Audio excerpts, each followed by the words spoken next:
So you're getting older and your parents are getting older too? Who's going to care for them? Hi, my name is Melina Rizon, Seniors Real Estate Specialist and Associated Broker with Coldwell Banker West in San Diego. Hi, I'm Julie Derry, Certified Senior Advisor with Aging 123. Let's go right into it. So Julie, help us understand, what is a Certified Senior Advisor? Yeah, so Certified Senior Advisor is a national designation that means that an individual went through a course of study to understand all the aspects of aging. So that could be anything from biological changes that take place, financial implications, legal considerations. And then you take, once you've done the study, you take a comprehensive exam to demonstrate your competency in knowing the information and your ability to then support seniors through their aging journey. What would you say is a good time for you to start supporting your clients? Anytime after about 50, you want to start thinking for yourself. So I have recently taken my own advice, right? And so ensuring that I have my will, my trust, my power of attorney. All too often we find that people haven't completed their critical documents. So they don't have their advanced health care directive. They don't have a power of attorney. I've had situations where clients had named each other as their power of attorney, and they both ended up with dementia. So neither one had capacity to make decisions for themselves or for each other. So it's really important that you have those critical documents in place and that you review them so that you know that if something were to happen to you, you have someone that can act on your behalf. So you said early in the 50s would be best, or earlier. Mm-hmm. Help us again. What are the most critical documents? I think you said a healthcare directive. Yeah, so you definitely want to make sure that you've got your power of attorney. Power of attorney. So that, and you want to, ideally, someone would have their power of attorney at the age of 18, because once you're of age and you're acting on your own behalf, if something were to happen to you, you want to make sure that someone else can act on your behalf. So power of attorney is one of the critical documents. The advanced health care directive as well is something that you want to ensure that you have so that someone knows your desires, right? And if something were to happen to you, they know what's important to you and how you want your health care to be administered. And then of course, as you build assets throughout your life, you want to ensure that you've got a will and a trust so that your assets go to the individuals that you want them to go to. Absolutely, okay. Who would be the person that helps writing a healthcare directory, for instance? So in Advanced Healthcare Directive, you can get support in completing that with an attorney, or you can get advice online to complete that on your own. Okay, that's helpful to know. Thank you. Mm-hmm. So Julie, what I hear you say is in order to avoid crisis, it's really important to plan ahead. What are some of the challenges that you see nowadays that active adults and seniors run into? Yeah, and what we see is that they don't plan. And what happens, and I hear this so often from clients, is how did this happen? How did I get from being 40 to being 90? Because time goes by so quickly. And people think they'll have time to do the planning, and then they don't. And so it's really ensuring that you take the time, and I would say start at 50. Start at 50 and start thinking about ensuring that you have, like we talked about, all your critical documents in place. But then even start thinking about if something were to happen to me, what is the plan? What do I want in place? And know that even in working with your doctor, when they give you a diagnosis, then you want to think about, okay, how do I have this diagnosis, so now how do I support myself? I had a client who was diagnosed with dementia at 70, and she came to me right away. And so we were able to sit down and go through a care plan, right? And talk about who could we bring in to support her. She lives in a 2-story condo, and we're able to say there's no bedrooms downstairs. And so we looked around and said, you know what? You're not using your dining room. When the time comes, we can convert your dining room to a bedroom, and then you can stay here. But we really wanted to understand what her goals are. Good. And I think that's the whole thing about planning, is you want to understand what someone's goals are. Yeah. And then once you understand what their goals are, then you can put a plan in place to support those goals. Beautiful. And I think it really helps individuals feel empowered about their decision making and how they would like their aging in place in this case to look like. Julia, I was curious, what are some of the housing options that seniors have available? Sure, absolutely. So as we know, 90% of people want to stay in their own home and want to age in place. and about 45% are able to do so easily. So what you want to be able to do, if you're deciding that, yeah, I want to be able to stay in my own home and age in place for as long as possible, then it's what kind of structures can we put in place to support you. So we want to look at, are your social needs being met? And with family, with friends, with neighbors, but are your social needs being met?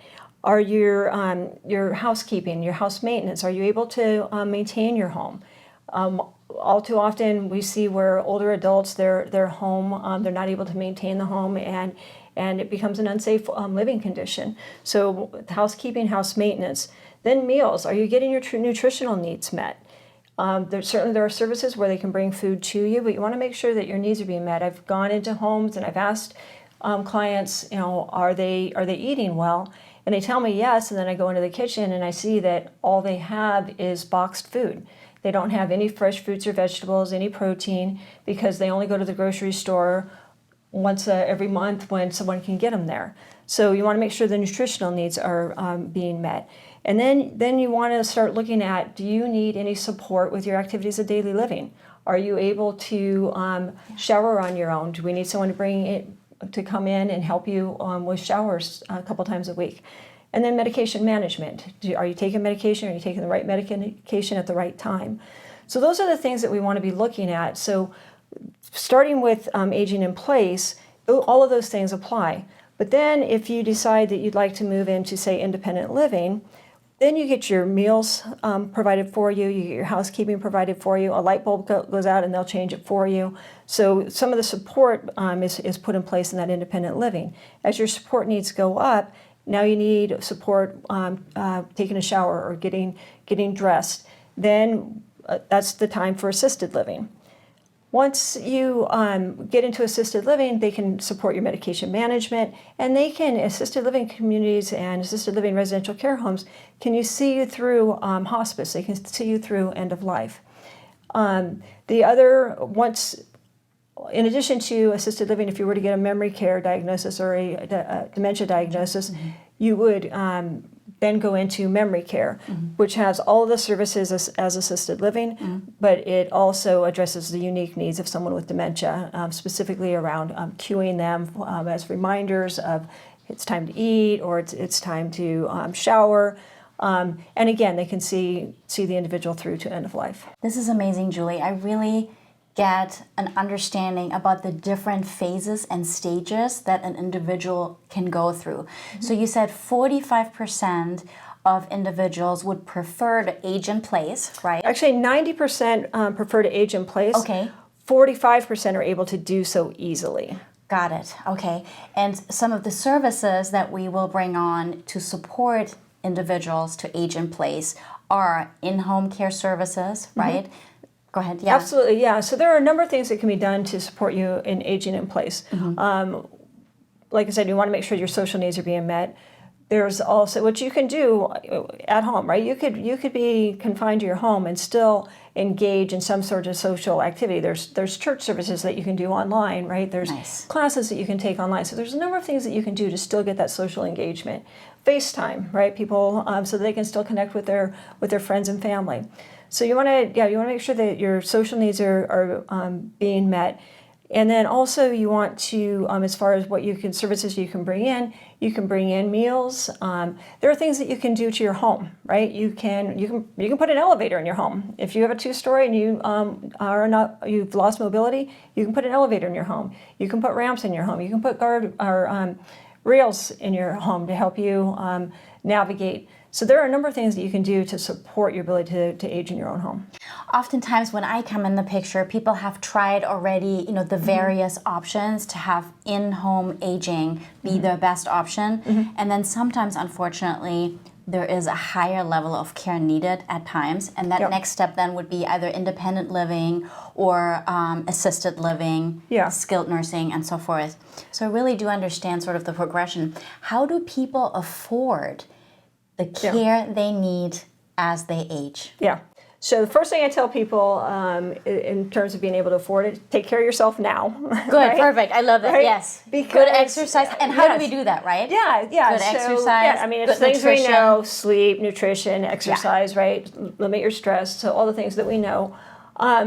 So the first thing you want to do is right, take care of yourself, because what happens is as your care needs go up, the cost goes up, because your care needs, what that equates to is labor hours for a caregiver, right? Right. So, for example, if you're a diabetic and you need insulin injections, in the state of California, that requires a nurse to do those injections, so that can be costly. Yes. If you are overweight and unable to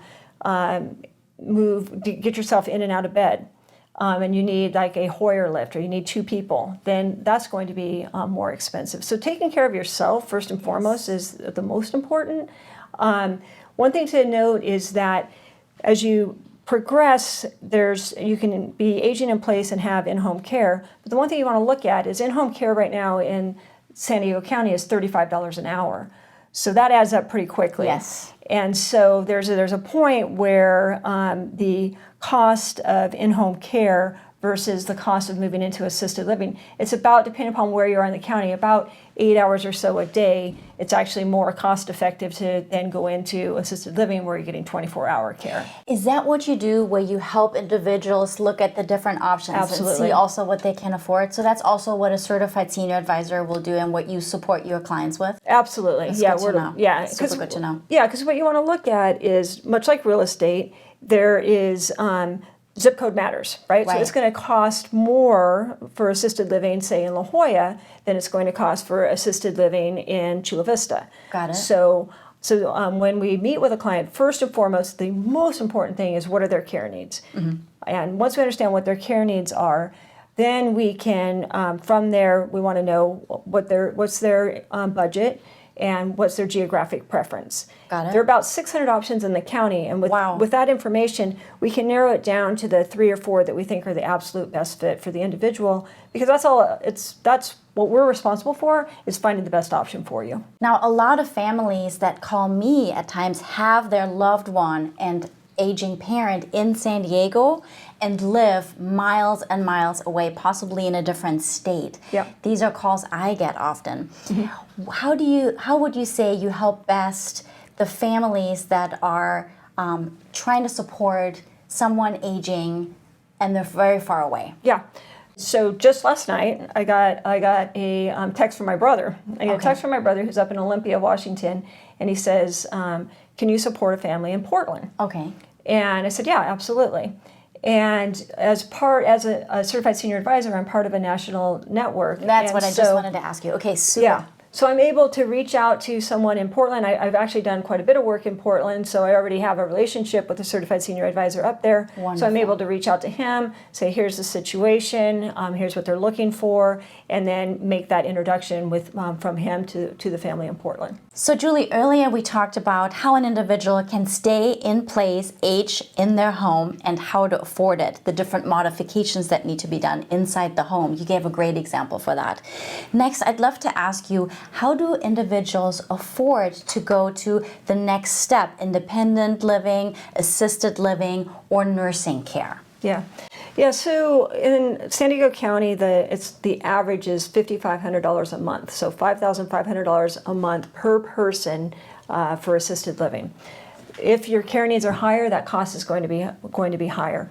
So there's some programs that some of the questions we ask initially. Do you or your loved one have a long-term care policy? Mm-hmm. About 10% of the population has these policies that they've paid into, and then they can use those to pay for their care. Another option, we have a lot of veterans here in San Diego County. So another option is, are they themselves a veteran, or were they married to a veteran, right? Because even if the veteran has passed and they were married to the veteran at the time that they passed, they could still be eligible for aid and attendance. So aid and attendance is a veteran's benefit to pay for their care. And that actually can be used for in-home care as well. Okay, so, I didn't know that. Wow, that's yeah, amazing. And then there is another in-home care option for veterans that's called the Homemaker program. So there are a couple of programs for veterans, including transportation, so that they can actually get transportation to their doctor's appointments. So there are a number of benefits for veterans that we can share. The other thing would be looking at, do they have a life insurance policy that can be converted? Some individuals have paid into a life insurance policy, and then they can use that to pay for some of their care. Super. Okay.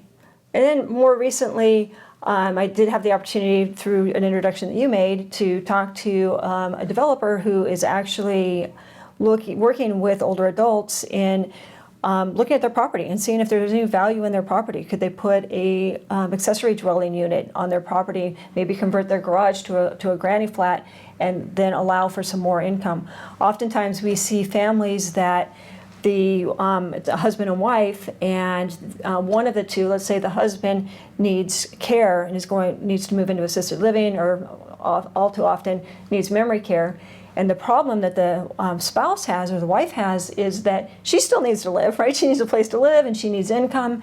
And so for her to be able to stay in the home or in an accessory dwelling unit, rent out, say, the home if she moved into the accessory dwelling unit, and then the husband can go into the memory care that he needs. So thank you for that introduction, because it just, we're constantly, I think you and I both are constantly looking for, Yes, how do we support the aging population? Yes, 100%. Knowing that the cost is just continues to rise, and that people aren't necessarily set up to pay the cost that we're currently seeing. or families. Affordability is squeezed. Yes. Lifestyle affordability, housing affordability, especially in our area, Southern California, is squeezed. Yeah. So we want to really be creative about how can we support our aging parents with their lifestyle as they age. 100%. Absolutely. So Julie, you have actually created a wonderful group called Aging Well Partners. Mm-hmm. Thank you for allowing me to be part of it. I'd love to find out, how can people get in touch with you and get some more information about what Aging Well Partners can do for them? Sure. Yeah, so we created Aging Well Partners because after coming into the industry, what we learned very quickly is that it takes a network of people to support our older adults. And I can find an assisted living community and find the absolute best option for a family, but they've got a house to sell, and they need to downsize their belongings, and they need to move from their house into the assisted living. They may need to talk to someone about their long-term care policy. So Aging Well Partners is a platform for all of our providers that are trusted and vetted to be accessed in one place, one website for our clients. And the other benefit that we've seen out of that is that our partners are working very closely together in support of the older adults, which is exactly what we were after. So that's Aging Well Partners. And the best way to reach me, I'm just going to give you my cell number. The best way to reach me is 619-987-3131, or go to the website agingwellpartners.com. Perfect. And we'll put the website also in the show notes so people can see it there as Good. well. So Julie, as a seniors real estate specialist, how can I support you and your clients best? Yeah, so I think the best way to support us would be probably three things, right? So partnership, passion, and patience. The three So- Ps. The three Ps, yes, and we just made that up here. So Love it. So the partnership, I feel like you and I have a great partnership, and being able to support our clients. So I can call you up and say, hey, I've got this client and here's what's going on. And you're always so ready and so available to assist that client. So I think that partnership is really important. The passion, I know that you and I are both very passionate about what we do, and passionate about older adults, and ensuring that they have what they need to live their best life, right? And then the last piece would just be patience, right? Because we're dealing with some big life changes for people, and I think that you and I are both very patient with our clients, and I appreciate that. That sometimes this takes a while. The first time I worked with a realtor early on in my career, as a certified senior advisor, I would go up to Vista. I'd go up to Vista once a week and visit these clients, and because they were in a 4,000 square foot home, and they were just overwhelmed with what it was going to take to get out of that home and to get into assisted living closer to their son. So eventually, it took about 4 months before we were able to get them moved into Merrill Gardens, and it was a partnership with a realtor, and where she did all the work there was to do with the house and getting the house ready, and I did everything there was to do to get the clients ready, and a lot of that is getting them mentally prepared ready, for yes. it and emotionally ready for Yes. it. So yeah, that partnership, that passion, and just the patience because of who we are and who we're working with, because eventually we'll get there and we'll provide the service that they're looking for. So today we learned a lot about aging in place, aging in the different housing options, how we can afford it, the different services available, what a certified senior advisor does, what a seniors real estate specialist does to support. It was a really lovely time. Thank you so much for coming in today. Definitely like and subscribe this video. Even hit the little bell to get a notification for the next few videos that are coming up. Reach out and find all the info to get in touch with us in the show notes. See you soon.